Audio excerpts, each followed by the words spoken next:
we have this incongruity of raising our left hand. I state your name. Having been elected to the position of the Partido Demokratiko Pilipino Lakas ng Bayan, do solemnly swear to abide by and uphold the Constitution of the Republic of the Philippines and of the party, to keep faith in and put into practice the 5 basic principles of PDP Laban and the basic objective of federalism, to perform my duties to the best of my ability and capabilities, without fear or favor, with the aim in view of furthering the objectives of the party and advancing the interests of the community to which it is dedicated, and to conduct myself in a manner befitting a good and true PDP Laban member,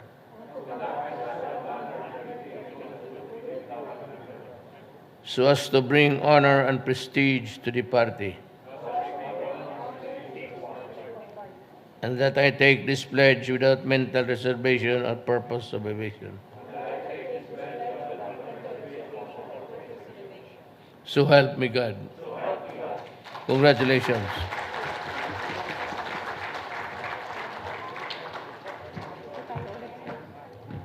Good, sir. Go back to your seat, sir.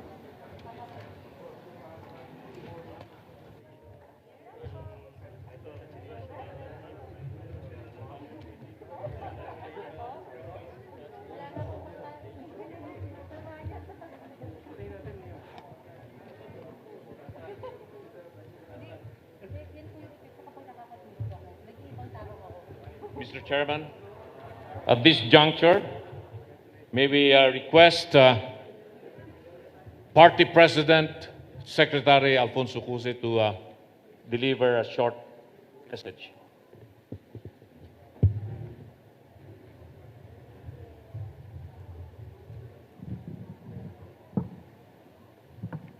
Thank you very much. Mr. Chairman, Mr. President, party mates, maraming salamat po sa tiwalang ibinigay ninyo sa akin at makakaasa po kayong I will live by the oath that I took in front of all of you today. Congratulations also to the other elected set of national officers and committee chairpersons. The war on drugs and criminality advocated by our party chairman, President Rodrigo Roa Duterte, enjoys overwhelming support from an overwhelming majority of Filipinos. The Filipinos now feel safer. They can go around without fear. They can use their cell phones, ride the jeepneys using their cell phones without it being snatched.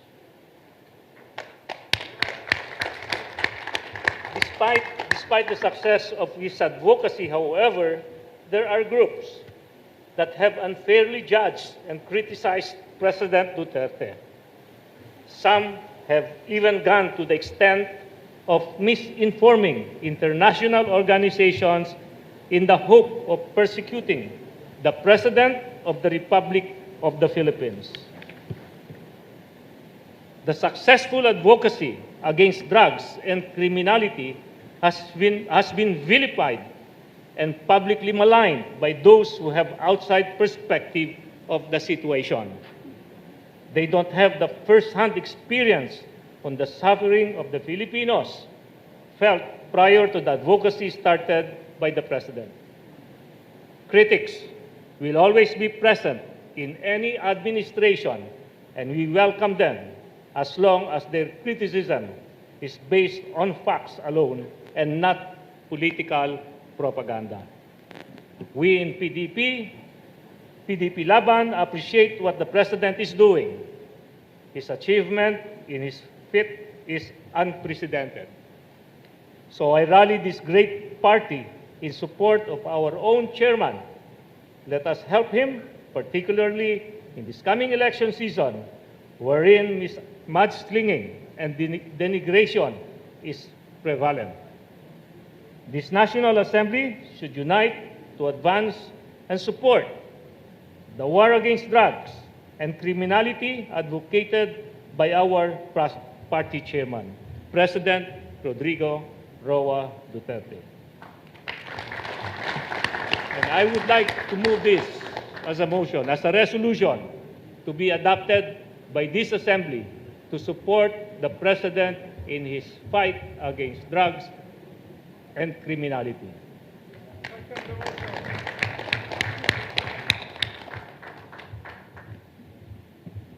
There is a second motion. Mr. Chairman, there is a motion from our party president for this National Assembly to pass that resolution in support of the President's fight against drug and the accomplishment of his administration in regard to this purpose, which is duly seconded. May I move for its approval, Mr. Chairman?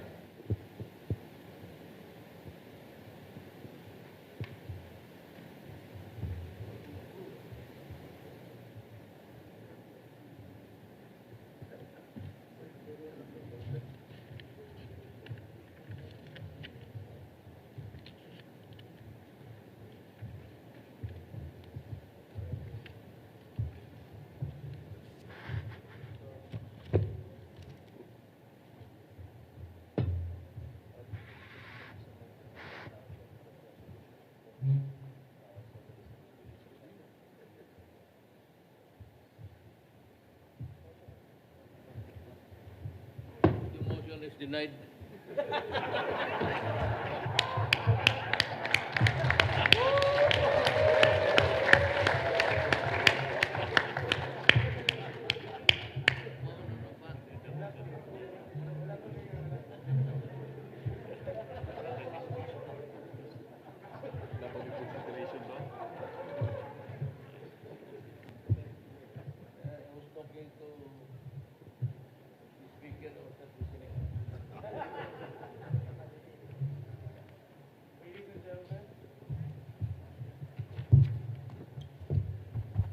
Ladies and gentlemen, it is my honor to introduce to you the President of the Republic of the Philippines, President Rodrigo Roa Duterte.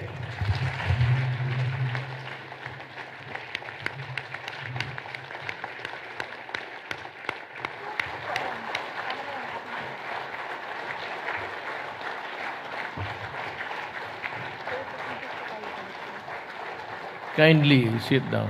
Salamat po.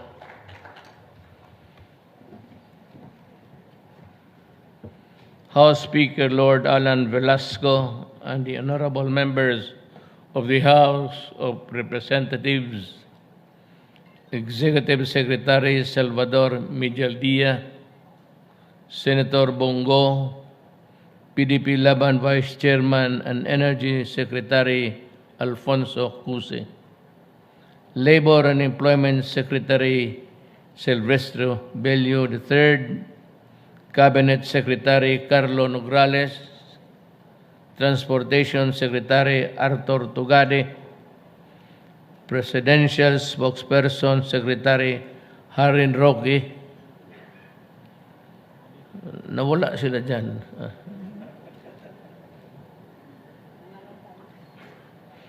Chief Presidential Legal Secretary Salvador Panelo. Can you stand up, please, so that we can see your attire today? It's a working attire. Metro Manila Development Authority Chairman Benjamin Abalos Jr.,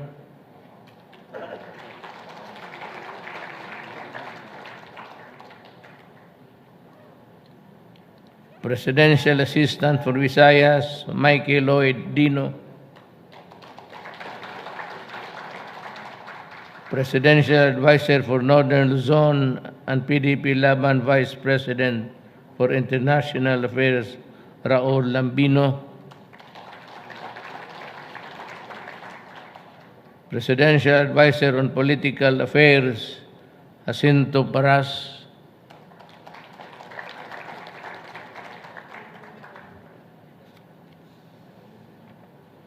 Presidential Advisor on Overseas Filipino Workers, Abdullah Mamao. Tol.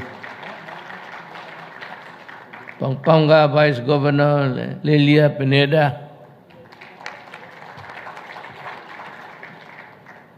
Governors, city and municipal mayors and vice mayors in attendance.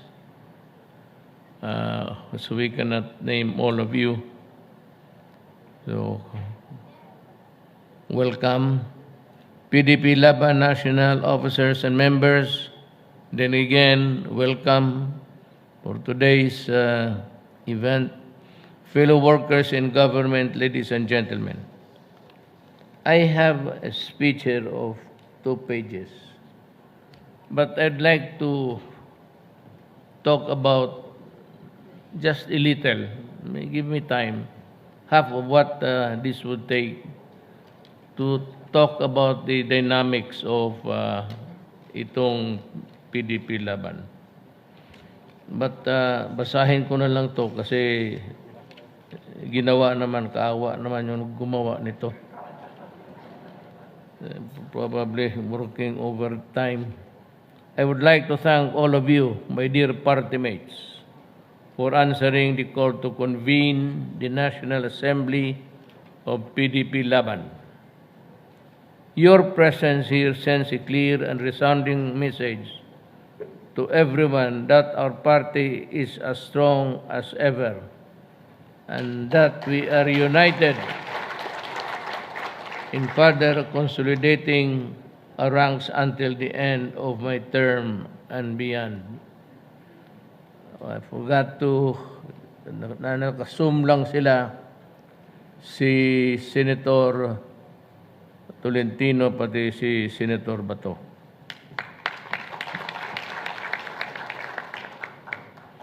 Despite all the challenges that we are facing, your unwavering support for this administration's priorities, especially our campaign against illegal drugs, terrorism, corruption, and poverty, is truly reassuring. I am grateful for PDP Laban's continued trust and confidence in my leadership. I am also deeply appreciate your commitment to support whatever my decision may be for the 2022 national elections.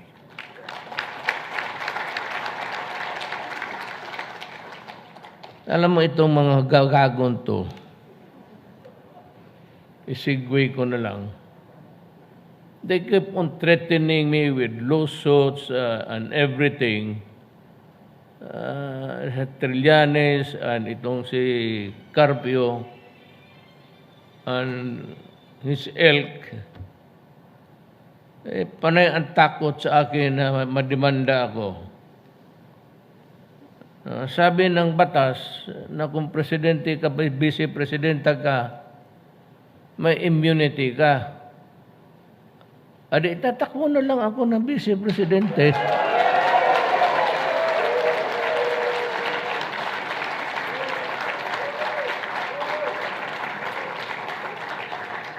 And after that, tatakbo ulit ako ng vice-presidente at vice-presidente at vice-presidente.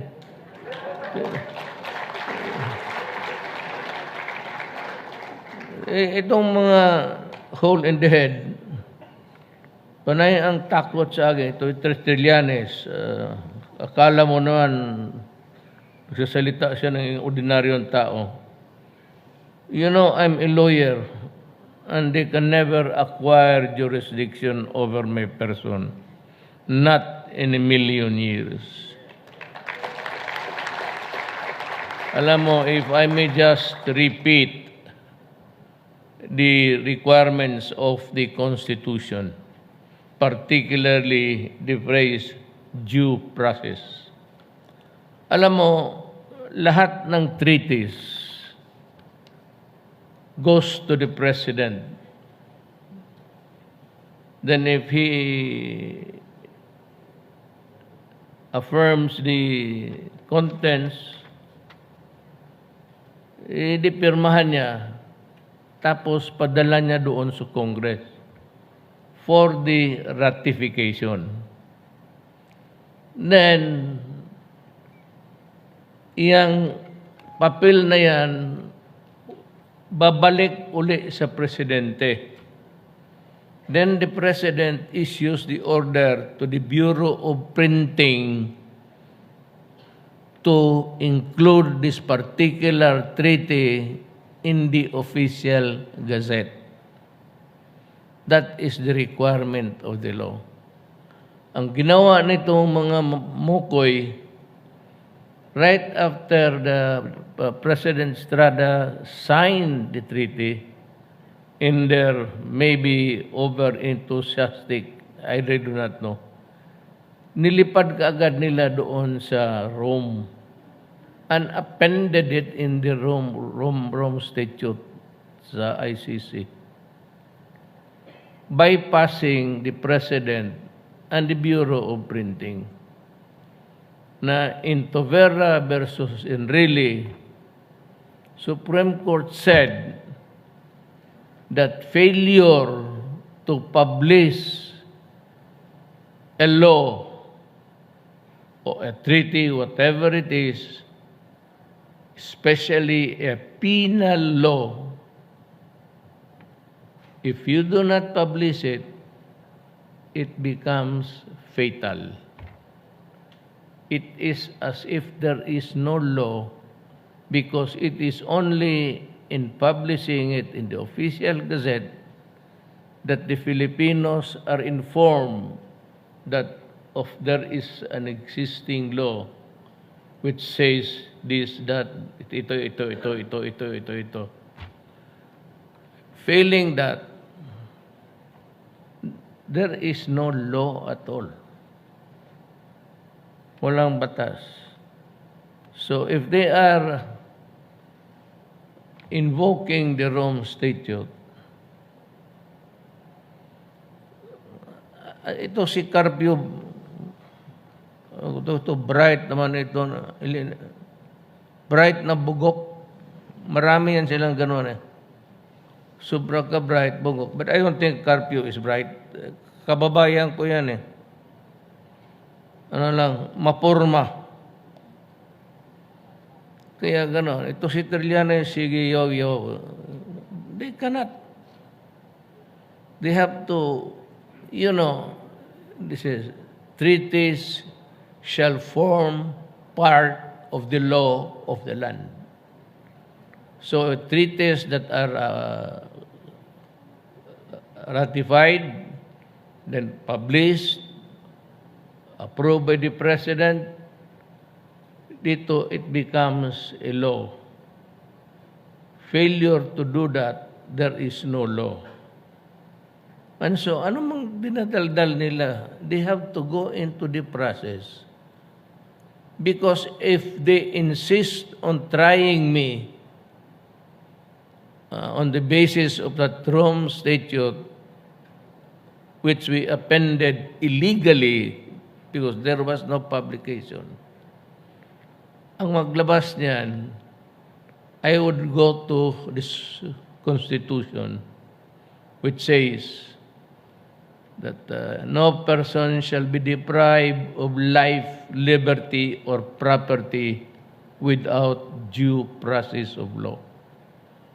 So I will transfer that phrase in my case. I was deprived of a due process. Kung ako na sa gobyerno, hindi ko alam itong putang inang mayroon pala itong batas na ito. Sila lang itong mga left, pati sabay ng mga dilawan. The dilawan and the left were the ones really pushing for it. in the process, they stumbled. So wala, I can always go to the Supreme Court and say, I was deprived of due process. Hindi naman nila ako sinabihan.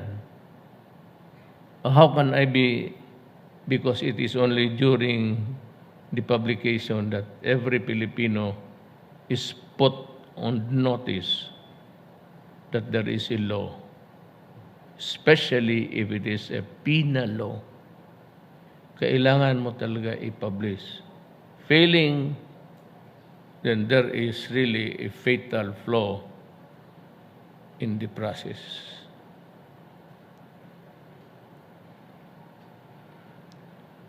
Nawala ako doon. Ano bang paragraph yun?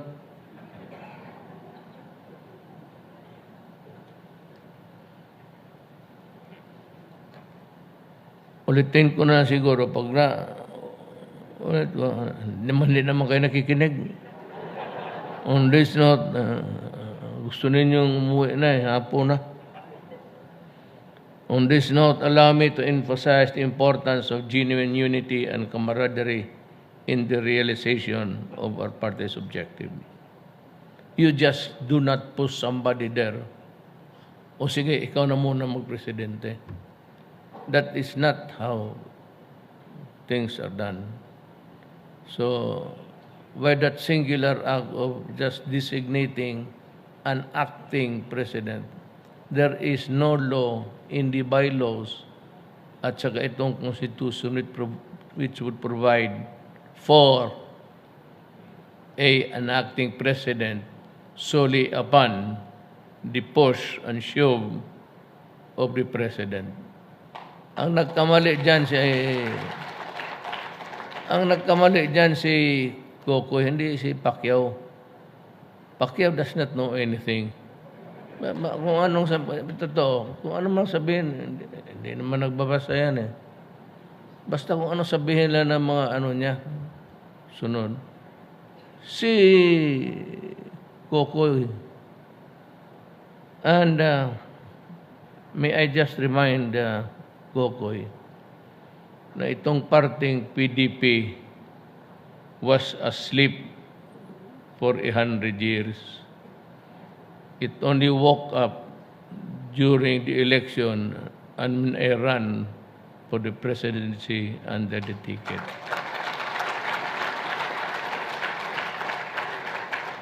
It was a father and son party, period.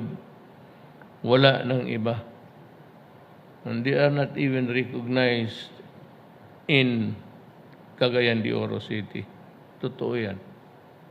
Hindi ako I'm not trying to throw an insult. Pero yan ang totoo talaga.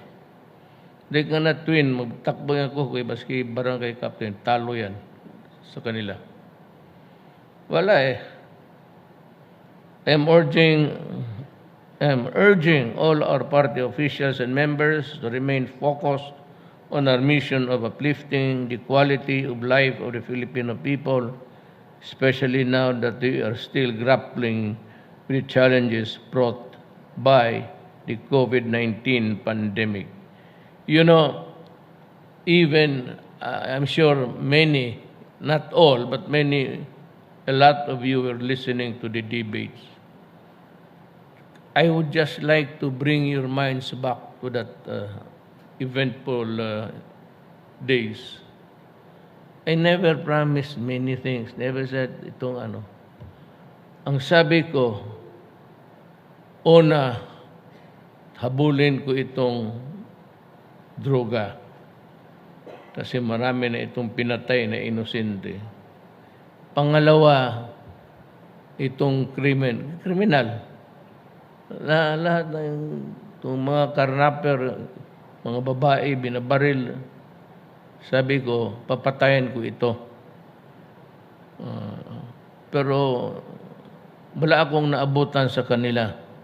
Gusto kong patayin pero mas malakas tumakbo kay sa akin. So yung police nag-take over.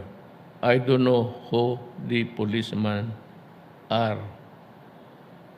Sabi ko, tatapusin ko itong graft and corruption.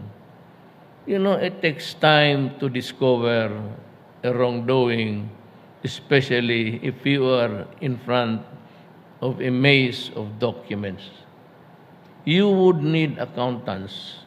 Lawyers are not even competent really to sort out all of these things and be reminded of all the itong mga circular ng COA. Hindi madadali yan.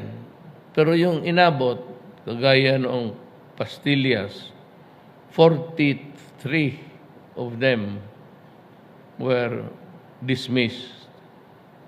Sa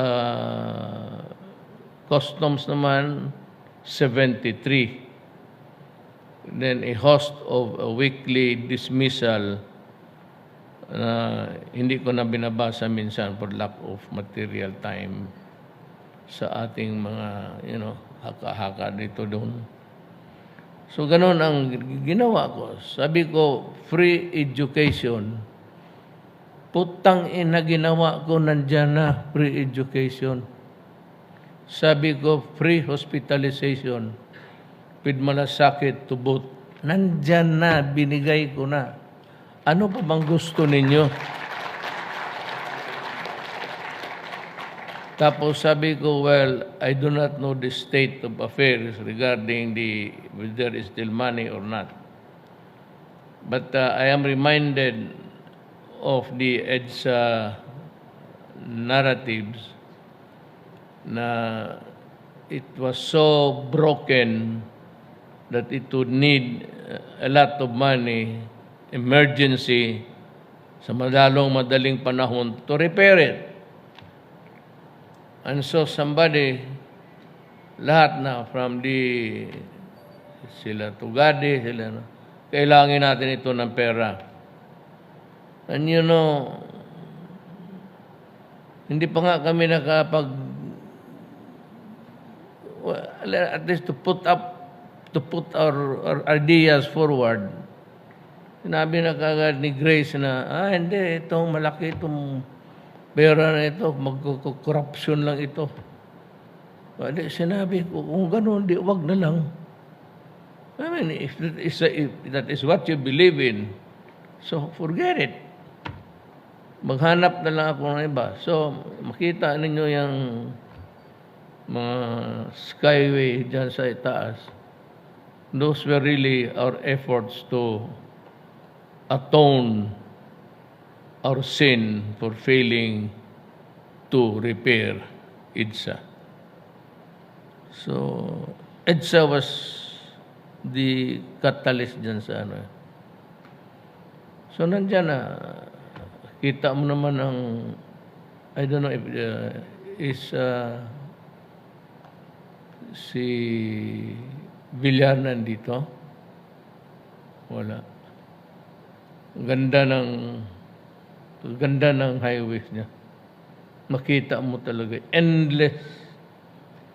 Almost so many kilometers na diretso-diretso talaga. And of course, Tugadi here, he made the Philippines beautiful. Yung mga turista natin, they are happy with what they see. Yung ating mga airports, maganda lahat. And what is very striking is that nung una, ito totoo talaga. Nung nag-upo ako, sinabi ko kay Duke, sa kanila, i-distribute mo lahat ang pera. Lahat. So, lahat makatikim. Whether they voted for us or not, is of no moment actually.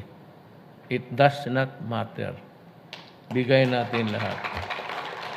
So, yan, makita ninyo. Ayaw ko lang sabihin kung saan.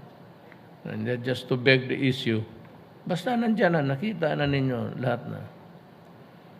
Ito ngayon, may misgivings about itong naiwan, itong droga, corruption, pati itong insurgency. At itong criminality, ano talaga, matindi. I don't know what I can really do. What if Vice President can do, can have an impact on the policies of the President. Because the Constitution is very silent. He does not have a job at all. The job of the Vice President is to lie down on his official residence and wait hanggang mamatay siya. Yan lang ang trabaho ng Presidente, maghintay hanggang mamatay siya. Hindi yung Presidente. Pero kung ang Presidente, mas okay. Pero tignan naman natin kung sino yung Presidente. Kasi hindi naman lahat ng Presidente gusto mong mamatay. I'm urging all our party officials and members to remain focused on our mission of uplifting the quality of the life of the Filipino people, especially now that we are still grappling with the challenges brought by the COVID-19 pandemic. I have read that. Let us not be blinded by our own ambitions, and let us not allow this party to be used to advance personal interest. You know, sa totoo lang, yung akin was just a reaction to the foolish statements of itong mga dilawan, threatening me as if I am, parang bata ba ako, na pagbaba mo, may kaso ka. Putang ina mo, Trillanes, akala mo abogado ka, sige, subukan mo. Tignan natin kung magawa mo ba yan. So that it was almost a knee-jerk reaction. Nasabi ko, bakit? Kung tatakbo ako ng Vice President, kaya ninyo? Yun.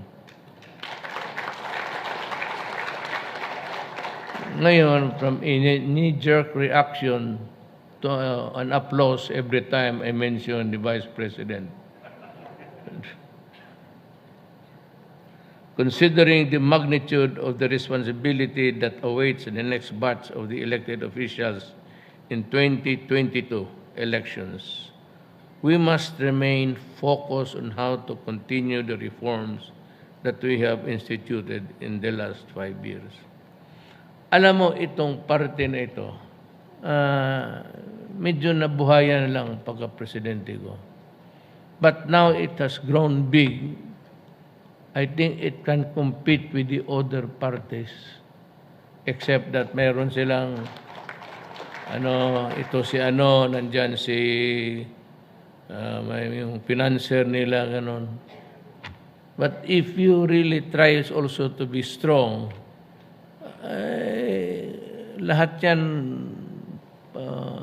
patron ninyo yan. Ang PDP sayang nandyan na. Malakas, marami. At nandito ako. So we can really make a full thing. Those running for election, kakampanya ko kayo. City for city. Totoo yan. Kaya yung mga nagtatakbo, I commit to you. Talagang pupunta ako city for city, province for province. Kakampanya ko kayo. Pero tsaka magdala ako ng maraming pera.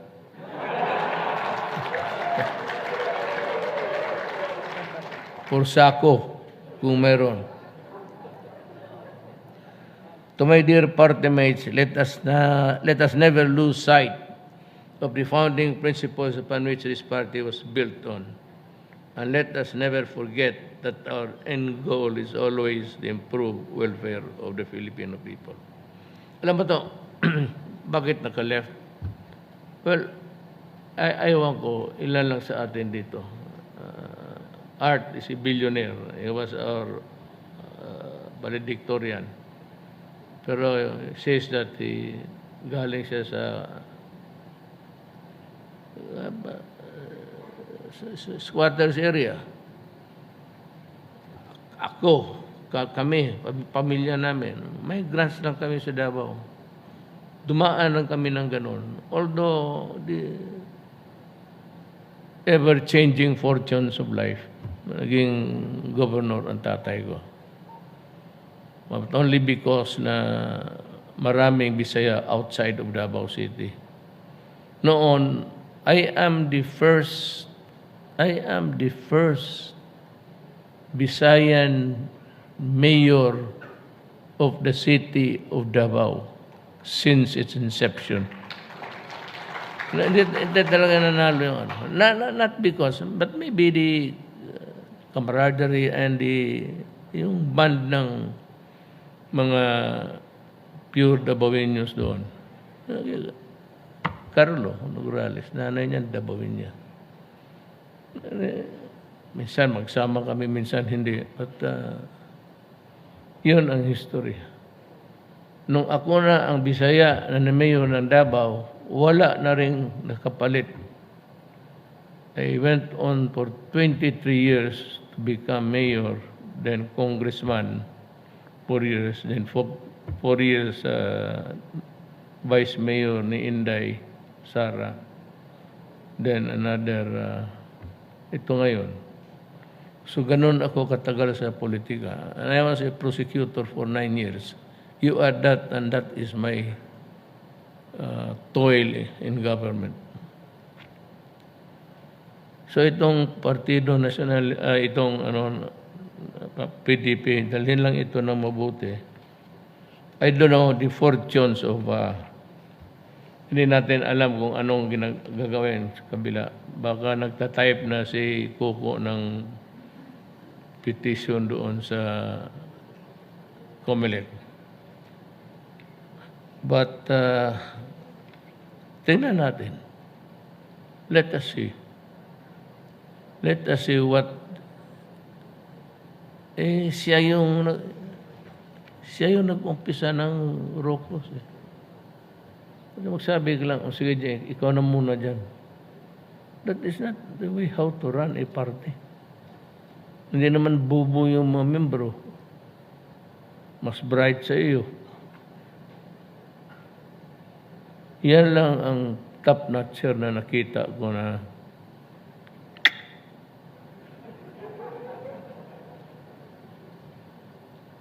o baka igit lang rin ako kasi 75 lang ako. Really, you do not have to punish your son mag 75. Hayaan mo lang yan. Basta every year, 75 lang talaga ang cut-off. Kasi yan, aakyat yan eh. Ako, totoo, hindi ako nagpapatawa. 7 years ako sa high school. 75. Dumaan ako ng maraming sa Ateneo si Dominguez. Yan ang valedictorian namin since kindergarten. Doresa, nung na-expelled ako sa Ateneo, pumunta ako doon sa Brothers of the Sacred Heart. Valedictorian. Marami akong dinaanan valedictorian. Ako ang dinaanan nila. Pero sa awa ng Diyos, Bebot was also my kaharap kami sa dormitoryo. Dulay. Mga probinsyano yan. Sila ang the sad thing about sa kanila is mga marurunong, mga summa cum laude, gaya ni Art, bilyonaryo, valedictorian namin. Trabahante ko lang yan.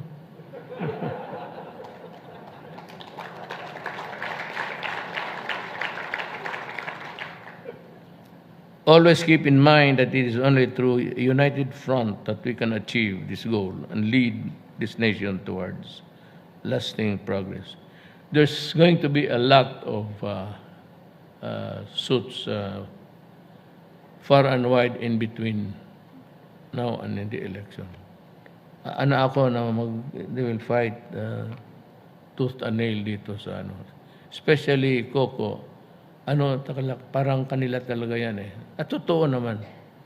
It was the founding Pimentel, the old man who really, yung ginawa niya ito, is a work of love sa kanya. Pero ang problema, ang anak ang walang diskarte na tama.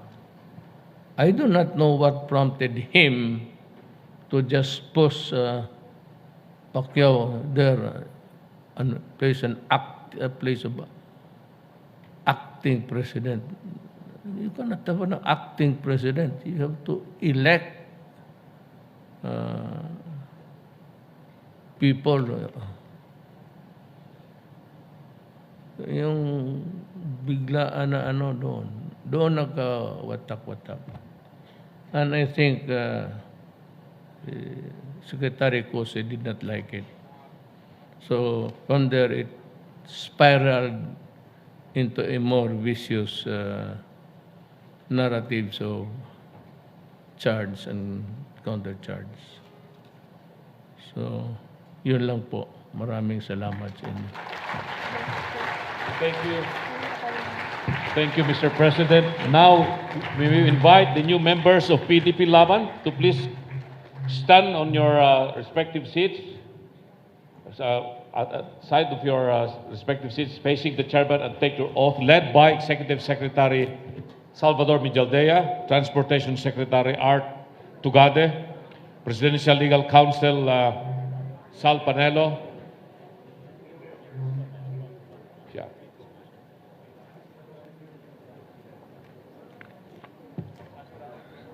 Yeah.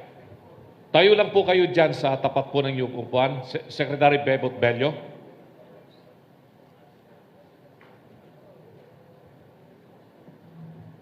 Ikaw lang isa, Sal, dyan. Okay.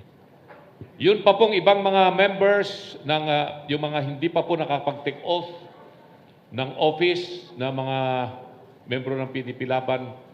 With the President, you may also take your respective oath. Ako rin po, kahit matagal na po ako membro ng PDP 2001, magtitake oath pa rin po ako. Mahal na Pangulo, this is my chance to take my oath as member of PDP Laban before the President and the Chairman of the party. You cannot decide whether to stand here or there.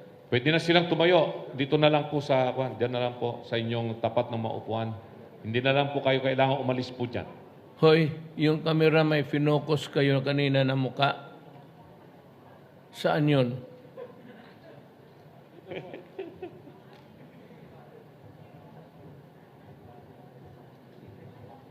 Sal, dito ka na lang, Sal, para yung camera. Sino yung finokus ninyo kanina? Just before I started to talk.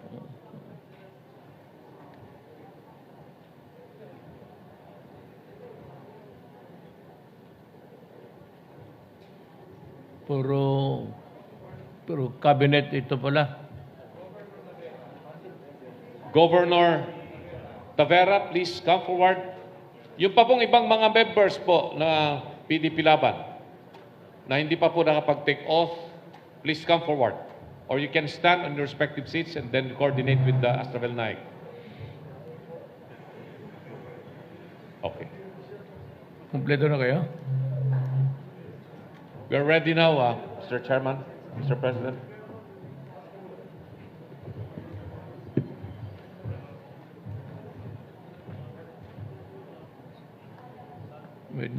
When you are ready, raise your left hand and repeat after me. Ako si... I'm very sorry.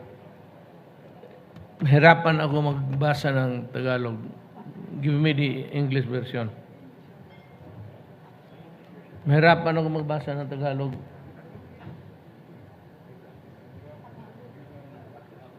Pagkakamakakabayan.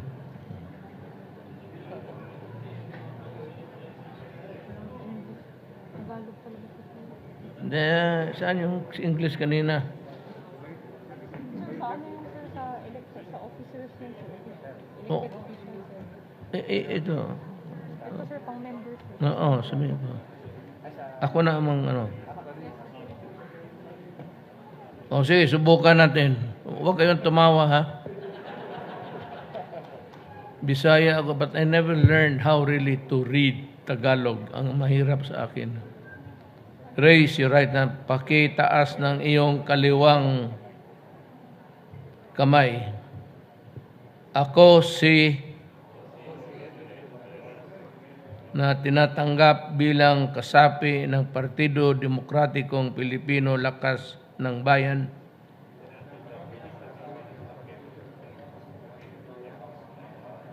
Ay sumusumpa na itaguyod ko ang saligang batas ng partido na kung saan nakahalad ang aking paniwala at panindigan para sa kalayaan, pag-iisa, katarungan, pagkapantay-pantay at pananagutan.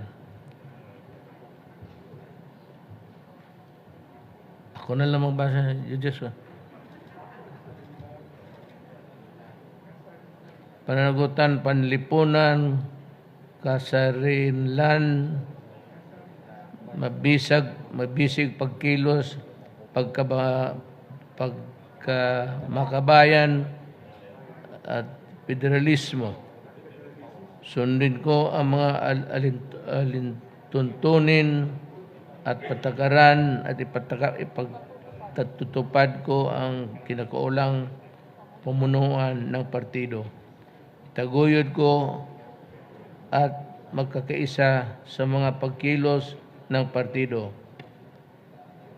Iaalay ko ang aking sarili na masalimuot, ngunit kinakailangang tungkulin para sa ikonlad ng bawat mamayang Pilipino at kalayaan ng bayan. Lahat na ito ay aking tinatanggap at kusang loob na walang pagsubali. Kasihan nawa ako ng Diyos. Congratulations. Thank you very much, Mr. Chairman, Mr. President. Let us warmly welcome all the new members of PDP Laban. Event, sir. Ladies and gentlemen, that concludes our program. Maraming salamat po, mahal na Pangulo, mahal naming chairman ng ating partido PDP Laban sa pagdalo sa ating National Assembly at sa pangunguna sa panunumpa ng ating mga bagong halal na opisyal ng partido at mga bagong membro ng PDP Laban. Again, ladies and gentlemen, our chairman, President Rodrigo Roa Duterte. May we request everyone to please stay in the respective seats until the President has left the venue. Please stay in your respective seats until the President has left the venue.